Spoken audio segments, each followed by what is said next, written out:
Quelles sont les actualités du portefeuille stock picking en ce mois de juin 2025? C'est ce qu'on va regarder ensemble dans cette vidéo. Pensez à vous abonner à la chaîne, activer la cloche si ce n'est pas déjà fait. Et on commence avec la répartition du portefeuille. Donc chaque mois, je mets cette répartition à jour. Alors ce qu'on peut noter, c'est que j'ai initié une position sur Havas. J'avais partagé ma thèse d'investissement sur le blog et sur YouTube. Donc je renvoie à ces deux publications. Ce qui a pas mal bougé, on va le voir après, c'était les performances comme d'habitude. La volatilité est assez forte sur le titre et Morello-Prom qui remonte un petit peu ces derniers temps, ce qui est plutôt encourageant. Allez, on commence par la revue des lignes sur Pernod Ricard. On est toujours en difficulté, donc Pernod Ricard, maintenant, je n'ai plus qu'une action puisque le secteur est quand même en difficulté. La dernière publication que j'ai analysée dans ce secteur, c'est celle de Rémi Cointreau pour les résultats annuels. C'est pas terrible, ça continue à souffrir. Et dernièrement, on a Pernod Ricard qui a annoncé un plan de réorganisation avec des suppressions de postes.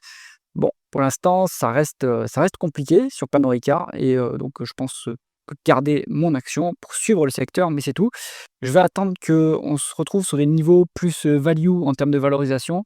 Là, on est au plus bas depuis, 2009. Donc là, je vous ai mis 10 ans d'historique, mais on est au plus bas depuis 2009. Toutefois, on n'est pas encore sur une valorisation qui est value. On est, sur du 10 fois la valeur d'entreprise sur EBITDA. Pour moi, on pourra s'y intéresser si on retourne à 7 fois. Donc, ça veut dire encore quand même 30 de baisse, on est autour des 90 €, donc ça voudrait dire, autour des 60-65 €. C'est peut-être trop ambitieux. Après, c'est un secteur qui a toujours été un peu relativement, chèrement valorisé, parce que c'est un peu comme le luxe. Mais bon, pour moi, ça reste trop cher finalement. C'est clairement une erreur de sélection de ma part, mais j'aime bien ce secteur, donc je continue à le suivre et plus par, intérêt pour le secteur plutôt que par, un attrait, on va dire, par des perspectives de revalorisa de gains boursiers finalement. Donc, voilà, plutôt à l'écart sur le secteur et Pernod Ricard, je le suis de loin. Sur Morel et Prom, donc là, c'est une junior pétrolière, surtout dans des zones, on va dire plutôt à risque, géopolitiquement, donc Amérique du Sud, Afrique notamment aussi. Donc, la valorisation de ce groupe est très, très faible parce que justement il y a ce risque géopolitique et ça s'est matérialisé, au début de l'année, hein. On rappelle que, un organisme américain qui, donne les licences d'exploitation a suspendu la licence de Morel et Prom au Venezuela. Donc la production a cessé depuis le 27 mai. Donc il y a eu une forte sanction sur le titre, à ce moment-là. C'est pas pour autant que le management s'est découragé. Il y a eu l'assemblée générale le 27 mai que j'ai couverte sur la chaîne, je vous renvoie vers les publications. Bon, le management continue, bon gré mal gré, à investir, développer l'activité du groupe. Donc là, on va se retrouver sur, des investissements, dans des prises de participation, par exemple. Donc, aujourd'hui, on est le 20 juin, c'est ça? Donc, le 19 juin, le groupe a annoncé qu'ils avaient pris une, participation dans un nouvel actif en Afrique. Je vous renvoie vers la publication. Mais donc, on continue à investir. Moi, je reviens petit à petit, près de mon cours d'acquisition. Je suis quasiment à mon compte d'acquisition, après avoir subi une moins-value latente de 20 hein, donc c'est le risque sur ce titre. Bon, et les proms, c'est très volatile et l'autre élément, c'est évidemment le cours du baril, hein, qui influence, grandement le prix de l'action. Donc ces dernières semaines, l'actualité géopolitique aidant, le baril est un peu remonté, autour des 70 €, donc 70 $ pardon, donc pour améliorer les Prom, ça va être assez corrélé à cette, variation. Moi, je pense que le plancher sur le pétrole, c'est 60 $ parce qu'en dessous, les producteurs non conventionnels ne sont plus rentables et donc ont cessé de produire, ce qui donne du coup un plancher sur le prix du pétrole. Et maintenant, là, je pense qu'on est sur un prix médian, 70 $. Je pense que c'est pas mal comme prix parce que, bon, du coup, les non conventionnels sont rentables et du coup, les conventionnels comme l'Arabie Saoudite, bon, vont, aussi essayer d'augmenter leur production, mais finalement, ça s'équilibre dans cette zone-là, donc je pense que c'est pas si mal et Morel et Prom en profite, avec, sa valorisation qui est très faible et en ramenant des fonds propres qui est très intéressant. Donc je maintiens ma position, je vais essayer de la renforcer un petit peu dès que j'ai du cash. Ouais, je pense que je peux rajouter encore, une petite centaine de titres sur Morel et Prom sans trop discuter. 7,50 € d'objectif de cours à horizon 12-18 mois. Je pense que c'est, complètement atteignable, hein, vu la progression de l'activité. Ensuite, on passe à Mouri Construct. Donc ça, c'est mon multi-bagger potentiel. Pour l'instant, je suis, sur un bagger.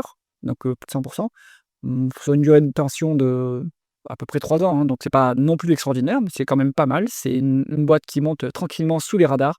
On rappelle, hein, c'est une micro cap, on est à 200 millions d'euros de capitalisation boursière. C'est coté en Belgique. Leur métier, c'est l'ingénierie du bâtiment. Ils ont un modèle d'affaires qui leur permet d'être à BFR négatif, donc ça, c'est très bien parce que ça leur permet de générer du résultat financier avec les placements de trésorerie. Donc excellent. Moi, je continue à suivre cette entreprise qui est sous-valorisée et très peu liquide. Donc il y a pas de fonds au capital, sauf Indépendance AM, qui doit avoir une petite position. Donc bon, bah, ça reste sous les radars et ça monte progressivement sur mai, ça a bien rebondi là, on a fait une bonne progression donc bon, bah, à suivre, on continue à suivre. Prochain rendez-vous, ça va être la alors je ne sais pas si l'assemblée générale a eu lieu, il faudrait que je regarde, mais prochain rendez-vous, sinon ça va être, la publication des résultats semestriels du premier semestre en septembre. On passe à Jackie Metals. Donc, on est sur notre spécialiste de la distribution d'aciers spéciaux. La thèse d'investissement était assez simple. On était en bas de cycle quand j'ai ouvert la position. On avait une énorme décote sur stock et sur actifs tangibles. Donc, marge de sécurité. L'idée, c'était de se dire que le cycle allait rebondir et que tant que ça ne bondissait pas, bon, ben, on avait la marge de sécurité qui était offerte par la valeur des stocks.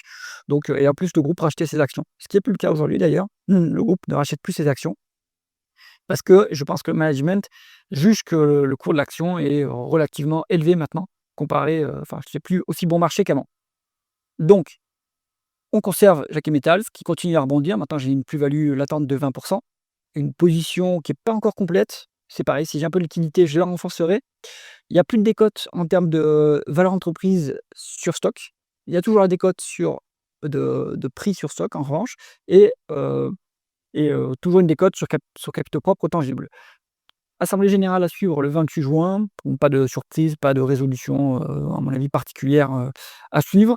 Donc, bah, le prochain rendez-vous, ça sera la publication des résultats semestriels. Mais, je pense que ça sera, bon, je m'attends à pas trop de surprises, une activité toujours un peu morne, mais, en légère reprise, hein et donc, l'acier rebondit tranquillement, en Europe. C'est sur ce début d'année, donc, je maintiens mon objectif de cours à 26 € et ça, c'est un premier objectif de cours, mais je pense qu'on peut aller plus loin sur Jacques Métal, donc c'était même pas sûr que je prenne mes bénéfices sur les 26 €. Je vais voir le momentum et peut-être que je réaugmenterai mon bénéfice de cours en fonction mon objectif de cours en fonction de la publication. Ensuite, on passe sur Vika. Donc là, c'est, un bagger donc j'ai commencé à prendre mes profits sur Vika. Je l'avais signalé sur le précédent article du mois de mai de cette année. Donc on est sur, le ciment. J'ai acheté l'entreprise quand il y avait une décote sur actifs tangibles. Le secteur du ciment s'est très, très bien repris. Vicat en a profité. On est toujours très faiblement valorisé. Donc moi, je prends mes bénéfices plutôt par prudence, mais on est valorisé moins de 7 fois la VE sur EBITDA, hein, donc c'est toujours pas cher. En revanche, il y a plus de décote sur actifs tangibles. Je prends, donc petit à petit mes bénéfices. Prochain objectif de prise de bénéfices, c'est à 60 €. Donc à l'heure actuelle, on est sur 55 €. Je pense que ça va dépendre des résultats semestriels, en fait, la prochaine évolution du cours et ces résultats, ils seront publiés le 28 juillet. S'il y a une déception et si on voit que finalement il n'y a pas d'amélioration de la guidance ou qu'il y a même une révision de la guidance, dans ce cas-là, je pense que je clôturerai ma position avec, bah, voilà, quand même un bagger, sur ce titre, ce qui est tout à fait intéressant puisque ça s'est fait sur, 2 ans et demi à peu près donc ça a plutôt bien marché et c'est le signe aussi que quand on investit dans la value, on profite beaucoup plus de la revalorisation des multiples, de l'expansion des multiples que de la progression des bénéfices, hein. Parce qu'il y a eu progression des bénéfices, oui, mais c'est surtout le multiple qui a fortement rebondi et que c'est ça qui permet de faire des gains relativement rapidement. Après 2 ans et demi, ça peut sembler long pour certains, mais moi, ça ne me choque pas du tout comme durée de détention quand on fait de l'investissement. Ensuite, on est sur Téléperformance. Alors là, volatilité extrême sur le titre en ce mois de juin. Donc, bon, la thèse d'investissement sur Téléperformance, la valorisation est très peu chère. Donc là, c'est la thèse d'investissement value classique et le marché, vise mise sur une destruction de l'activité de Téléperformance à cause de l'intelligence artificielle. Ça reste à prouver. Donc qu'est-ce qui s'est passé ce mois-ci? On a eu, plusieurs choses. Donc premier point, le Capital Market Days avec le plan stratégique de Téléperformance. Donc je l'ai couvert sur le blog et sur la chaîne. Je vous renvoie vers la vidéo et l'article. Ce plan stratégique a été très, très mal reçu par le marché, moins 13 en séance et ça a continué le lendemain avec, moins 2 donc globalement on est sur du moins 15 en 2 jours. Bon, le plan stratégique, c'est vrai qu'il était pas fantastique, hein. C'était un peu on fait la même chose, on recommence un peu la même chose en investissant plus dans l'IA. Maintenant, la thèse d'investissement, elle n'a toujours pas changé, hein. On a toujours les free cash flow qui sont au rendez-vous. Donc le plan stratégique, il vise, 3 000 000 de free cash flow sur 3 ans. Donc on reste sur le même niveau que ce qui est, de free cash flow qu'il y a actuellement, 1 000 000 par an. Ils augmentent la rémunération d'actionnaires en visant un retour, de 50 des free cash flow, donc 500 millions, ce qui est plus élevé que ce qu'il y a eu, en 2024 et ce qu'il y aura en 2025, donc augmentation de la rémunération d'actionnaires. Donc pour moi, il n'y a pas de raison de bazarder le titre, même si en fait, le plan stratégique ne change pas grand-chose, mais la thèse d'investissement reste valide. On est toujours, très, très décoté sur Téléperformance, hein. On est valorisé, 4 fois et demi les free cash flow, donc c'est toujours value, c'est toujours pas cher. Maintenant, est-ce qu'on est disrupté par l'IA? Oh, j'en suis pas sûr, hein, mais donc ça reste à voir. Autre actualité, donc on savait qu'il y avait, Titech qui était sous le coup d'une OPA de son management, hein, ça fait quand même depuis plus de 6 mois, hein, même, plus que ça d'ailleurs. Donc sortie de la cote, Taskus va être sorti de la cote également et Telos International également racheté par la maison mère. Donc 3 acteurs, on va dire c'est plutôt des acteurs de second rang, hein. Les 2 co-leaders, c'est Téléperformance et Concentrix. Mais il y a des acteurs de second rang qui commencent à être sortis de la cote, hein, et il y avait d'autres acteurs qui ont été sortis de la cote, il y a 2 ans ou 3 ans, hein, dans ce secteur. Donc ça signe que le marché n'aime pas, ces boîtes, hein, vu que la valorisation est très faible. Donc les managements, en profitent entre guillemets. En fait, c'est pas qu'ils en profitent, mais c'est qu'ils en ont marre aussi d'avoir une valorisation, si faible. Donc ils sortent, les entreprises de la cote. J'avais réfléchi dans un article à est-ce que c'est possible une sortie de la cote pour Téléperformance? Mais en réfléchissant à 2 fois, c'est quand même très cher, hein, de sortir de Téléperformance. Si on se met sur un multiple de price to sales, ça voudra dire sortir 10 milliards. Ou en valeur entreprise sur EBITDA, c'est à peu près la même chose. Donc c'est trop cher. Pour Concentrix aussi, je pense que c'est trop cher pour les sortir de la cote. Donc il faudra sort il faudra autre chose pour, revaloriser les titres. Malheureusement, les plans stratégiques, n'aident pas. Donc ça sera potentiellement un spin-off, ou une autre, manœuvre capitalistique ou des rachats d'actions. Plus massif que ce qui est prévu à l'heure actuelle. Donc il faudrait qu'ils rachètent plus leurs actions, nos amis, Concentrix et Téléperformance. Concentrix le fait déjà, Téléperformance sur 2025, il y a pas de rachat d'actions, ce qui est un peu dommage. Je maintiens mon objectif de cours à 170 €, je le laisse à 12-18 mois, mais plus le temps passe et plus cet horizon, est repoussé parce que, à l'heure actuelle, on végète, à 80 €, donc bon, heu, affaire à suivre. Je conserve en profitant de la rémunération de l'actionnaire, mais c'est tout ce qu'on peut attendre sur ce dossier. Ruby, donc ma thèse d'investissement, c'était investissement value classique. Il y a toujours la problématique de, Photosol, hein, la branche, énergie renouvelable qui ne fonctionne pas, qui ne délivre pas de résultats, et donc ma thèse d'investissement s'était transformée en une situation spéciale avec, l'arrivée de Moelis et de Bolloré au capital en 2024. Rebelote avant l'assemblée générale de cette année, ils se sont renforcés. Moelis est passé à 9 du capital et Bolloré à 6. Il y a aussi Ronald Saman, hein, actionnaire historique, qui s'était renforcé et qui est au conseil de surveillance. Alors, il y a eu l'assemblée générale, le 12 juin. J'ai partagé mon compte rendu sur la chaîne et sur le blog. Vous pouvez aller retrouver ça en détail. Bon, l'assemblée générale s'est finalement passée dans un climat moins tendu que celui de 2024. Ce qu'on a eu cette année, c'est, l'élection de Moelis et d'Anne Lauvergeon, au conseil de surveillance. Donc finalement, et ça, cette résolution de Moelis a été approuvée par les associés commandités. Donc ils commencent petit à petit à lâcher un peu du contrôle. Il y a un plan de transition aussi, vu que les fondateurs sont en train de prendre leur retraite. Ils vont prendre leur retraite en 2027. Donc il y a des managers qui ont été, qui sont prévus pour les remplacer et ils ne seront pas commandités. Donc ça va un peu, changer le contrôle qu'ont les associés, enfin le management sur l'entreprise. Bon, maintenant ce qui reste à suivre sur, Ruby, ça va être, l'influence de Moelis et de Lauvergeon sur la stratégie. Puisque en fait le conseil de surveillance, ils ont surtout, il doit être consulté sur la stratégie et il doit aussi, approuver la stratégie des associés, commandités. Donc bon, ça reste à suivre. Pour l'instant, j'ai plus d'objectif de cours, hein, sur Ruby. J'ai touché le dividende qui a été versé le 19 juin. J'ai réinvesti ces dividendes dans Havas, donc j'en parle juste après. Mais voilà, pour, Ruby, je ne m'attends pas à ce qu'il y ait une forte montée du cours, donc j'ai plus d'objectif de cours. On profite de la rémunération de l'actionnaire, mais en fait, c'est principalement du dividende qui est à l'heure actuelle autour des 7-8%, hein, de mémoire, donc ça reste intéressant. Et s'il y a un catalyseur qui vient, par exemple, avec une vente de Photosol, un spin-off, et cetera, ça pourra revaloriser l'entreprise. Donc je conserve ça en fonds de portefeuille et je touche mes dividendes, voilà. Mais pour l'instant, plus d'objectifs de cours. Ensuite, on passe à l'IDI, donc l'Institut du développement industriel, société de private equity cotée. Elle a été plutôt inactive, hein, sur le début de l'année 2025 et même sur fin d'année 2024. Plutôt peu d'opportunités finalement. Le marché français, ils sont très franco-français. Bon, ils sont européens aussi, mais il y a peu d'opportunités en ce moment. Le private equity reste un peu cher et ça reflète pas complètement les hausses de taux qu'il y a eu. Les taux d'intérêt ont fortement monté quand même, mais les valorisations restent élevées dans le private equity. Et l'IDI, ils sont très prudents dans leurs investissements, donc ils veulent des investissements qui soient pas trop chèrement valorisés. Il y a 2 investissements à signaler sur le mois de juin. Heu, donc voilà, c'est l'actualité récente. Avant ça, le dernier investissement avait eu lieu sur avril. Sinon, il n'y a pas trop d'autres nouvelles, hein. Ils publient, leurs résultats semestriellement, donc on aura plus d'informations en septembre. C'est une ligne que je garde en fonds de portefeuille, qui marche plutôt bien finalement, qui verse un dividende quand même qui est intéressant. Éligible PEA-PME, hein, donc moi je l'ai dans mon PEA-PME. Voilà, si vous voulez être exposé private equity, on va dire raisonnablement valorisé, à travers les participations, à travers les multiples des participations, l'IDI, à mon avis, est un support intéressant. Havas, donc Havas, moi je vous avais partagé ma thèse d'investissement sur la chaîne et sur le blog. C'est une nouvelle position dans le fonds en France d'indépendance AN, donc c'est ça qui m'a mis la puce à l'oreille. Je suis allé regarder et en fait, c'est issu du spin-off de la galaxie de Bolloré. Bolloré a fait un plan de restructuration.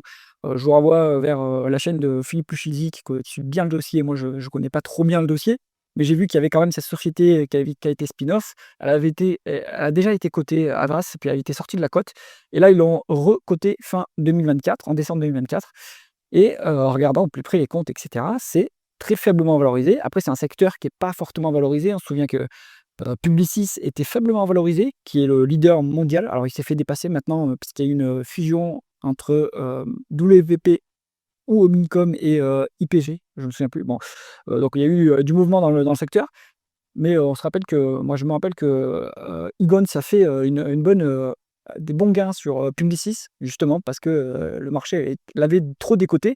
Et donc je pense que c'est à peu près le même scénario pour Havas, hein. Maintenant, c'est pas la même ampleur que Publicis, hein. On est sur une société qui est beaucoup plus petite, autour des 1 milliard d'euros de capitalisation, mais la valorisation est vraiment très faible. La dernière fois que j'ai regardé, c'était 3,5 fois la VE sur EBITDA, donc c'est vraiment pas cher du tout. Si on joue un rehaussement du multiple par rapport au comparable, on peut viser 30% de l'objectif de cours, hein, donc ça donnerait 2,07 €.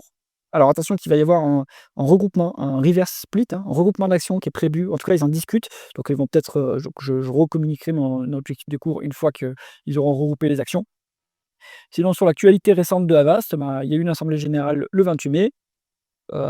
Et dividende annuel versé le 5 juin. Donc j'ai réinvesti les dividendes de Havas et ceux de Ruby dans Havas. Et un point aussi que j'avais noté dans l'assemblée générale et qu'il faut souligner ici dans la thèse d'investissement, c'est que Havas, c'est une boîte maintenant de fusion-acquisition. En fait, ce qu'ils rachètent, c'est des cabinets c'est pas du conseil, mais c'est des cabinets de communication, quoi, des spécialistes de la communication et du marketing, pour consolider leur maillage territorial. Donc et d'après eux, après ce qu'ils disent, ils ont jamais amorti une seule fois le goodwill. Enfin, ils ont jamais, heu, eu de dépréciation du goodwill. C'est-à-dire que les acquisitions qu'ils font, elles se font à des multiples, très raisonnables, et donc ils ont vraiment une expertise là-dedans, en finance, en FUSAC, et à côté de leur expertise métier dans leur métier traditionnel. Donc ça, c'est excellent et c'est le genre de management que j'apprécie. Donc moi, je vise 2,007 à horizon 12-18 mois. Je ne m'interdis pas de rehausser l'objectif de cours en fonction de l'évolution des publications, et cetera. Comme à l'habitude, ce portefeuille est partagé à titre informatif. Pour chaque position, je fais le suivi en suivant les publications des entreprises et celles de leurs concurrents. Je partage ça sur le blog et sur la chaîne. Et donc, si vous voulez investir dans un des titres, je vous invite à vous informer de votre côté, à faire vos propres recherches. Et bien sûr, je vous tiendrai informé sur le blog de mes recherches. J'espère que cette vidéo vous a intéressé. C'est qu'à mettre un pouce vers le haut et pensez à vous abonner à la chaîne. À bientôt.